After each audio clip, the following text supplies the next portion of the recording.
L'histoire, parfois, ne se contente pas d'un léger coup de coude.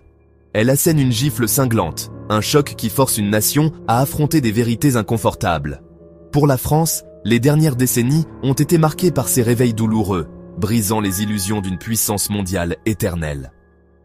Chaque gifle est un rappel de portes qui se ferment, de drapeaux qui s'abaissent, et d'une influence qui s'amenuise, en particulier dans les anciennes colonies.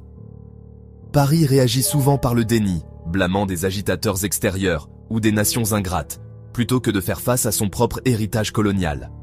Pourtant, ces gifles sont des leçons, des opportunités d'abandonner la nostalgie impériale et de construire des relations fondées sur le respect et l'honnêteté. L'écho est clair, il est temps de s'éveiller à une nouvelle réalité.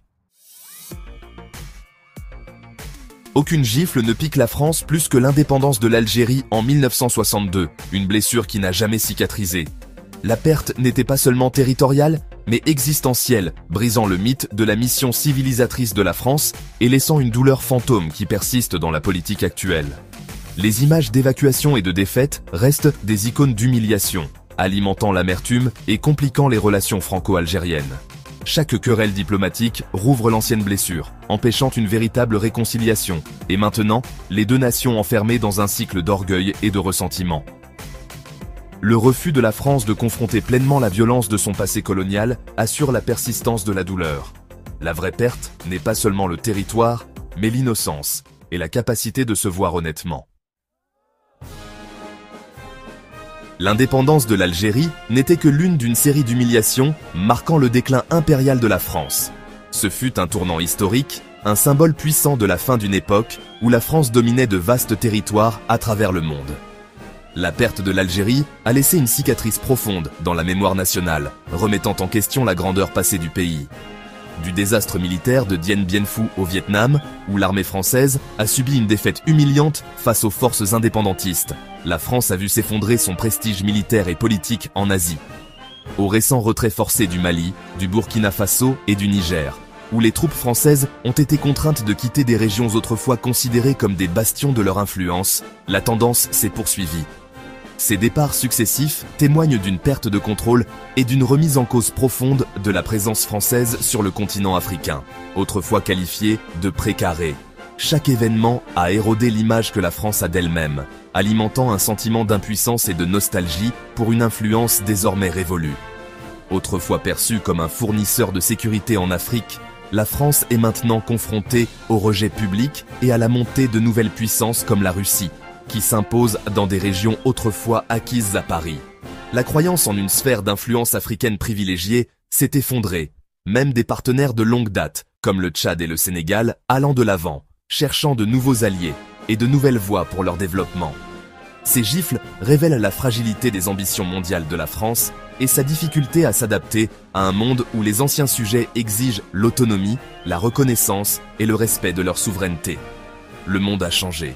La France doit se rattraper ou être laissée pour compte, car l'histoire ne cesse d'avancer et n'attend personne. Les gifles récurrentes de la France sont souvent auto-infligées, nées d'un aveuglement persistant face à son propre passé colonial et à ses conséquences. Elles sont enracinées dans un refus de reconnaître les histoires profondes et complexes de nations comme l'Algérie, dont l'identité ne se limite pas à la période coloniale.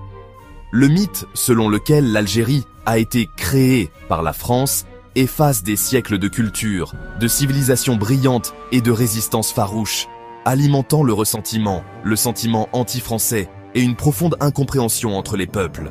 L'histoire riposte sans relâche, des empereurs romains nés en Algérie au royaume berbère, en passant par les mouvements chrétiens et les savants de l'Antiquité, l'identité de la région s'enracine bien avant la colonisation, s'étendant sur des millénaires de diversité et d'échanges.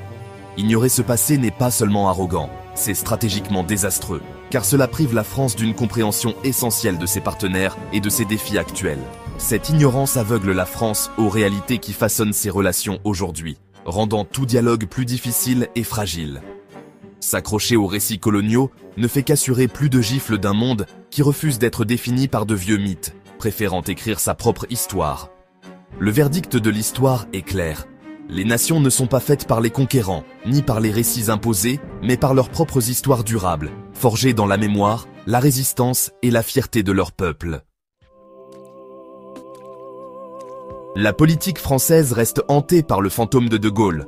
Figure tutélaire, souvent invoquée pour justifier des postures dépassées ou des ambitions nationales égarées. Son ombre plane sur chaque débat, chaque discours, comme un rappel d'une grandeur passée que certains refusent de laisser derrière eux. Les récentes menaces du sénateur Bruno Retailleau envers l'Algérie ont fait écho à l'arrogance coloniale d'autrefois, pour n'être accueillis que par une gifle silencieuse et dédaigneuse d'Alger et l'indifférence glaciale à Paris. Ce spectacle, loin de susciter le respect, a souligné la déconnexion de certains responsables avec la réalité internationale. Cet épisode révèle la persistance d'une mentalité coloniale, enracinée dans le propre scepticisme de Gaulle concernant l'intégration et la peur de perdre une France blanche. Les vieux démons de l'histoire ressurgissent, alimentant des discours qui peinent à s'adapter à la France d'aujourd'hui, diverse et mondialisée. Des politiciens comme Retailleau recyclent ces anxiétés, jouant une farce que le monde ne prend plus au sérieux. Leurs interventions, souvent ignorées à l'étranger, témoignent d'un isolement croissant sur la scène internationale et d'une incapacité à renouveler le discours politique. Leur rhétorique n'est pas un hommage au gaullisme, mais une réduction de celui-ci à ses impulsions les plus réactionnaires, vidées de leur substance historique. Ce n'est plus l'appel à la grandeur, mais la répétition d'un passé qui ne séduit plus. Le résultat, l'isolement, le ridicule et une autre gifle bien méritée de la réalité. La France, autrefois écoutée, se retrouve moquée ou ignorée, incapable de s'imposer dans le concert des nations. La France doit dépasser ses fantômes et regarder vers l'avenir, si elle espère retrouver de la pertinence et inspirer à nouveau le respect sur la scène mondiale. Peut-être ce dont la France a besoin, c'est d'un choc symbolique, une gifle républicaine démocratique pour les politiciens qui s'accrochent aux fantasmes coloniaux. Imaginez un rituel télévisé où les citoyens administrent des gifles métaphoriques aux dirigeants qui font preuve d'amnésie historique ou d'arrogance. Chaque gifle marquerait une date clé de la décolonisation, servant de leçon publique d'humilité et de responsabilité. Cette proposition satirique met en lumière une frustration réelle, le décalage entre le discours politique et la réalité géopolitique. Si les dirigeants ne peuvent pas ressentir les gifles de l'étranger, peut-être les citoyens doivent-ils les réveiller chez eux. La gifle républicaine est un appel à la lucidité, un rappel que l'histoire ne peut être ignorée. La gifle, finalement, est un moment de clarté, une chance pour la France de réfléchir, et non de battre en retraite. C'est une invitation à affronter honnêtement le passé colonial, à écouter ceux qui étaient autrefois réduits au silence, et à mûrir en tant que nation. Une véritable introspection signifie réécrire les manuels scolaires, réexaminer les monuments et construire des partenariats fondés sur l'égalité et non sur la nostalgie. S'accrocher au mythe ne fait qu'assurer plus de gifles et un isolement plus profond. Le monde avance, forgeant de nouvelles alliances et laissant les vieux empires derrière lui. La France peut choisir le renouveau en utilisant sa culture et sa diplomatie pour la compréhension mutuelle et non la domination.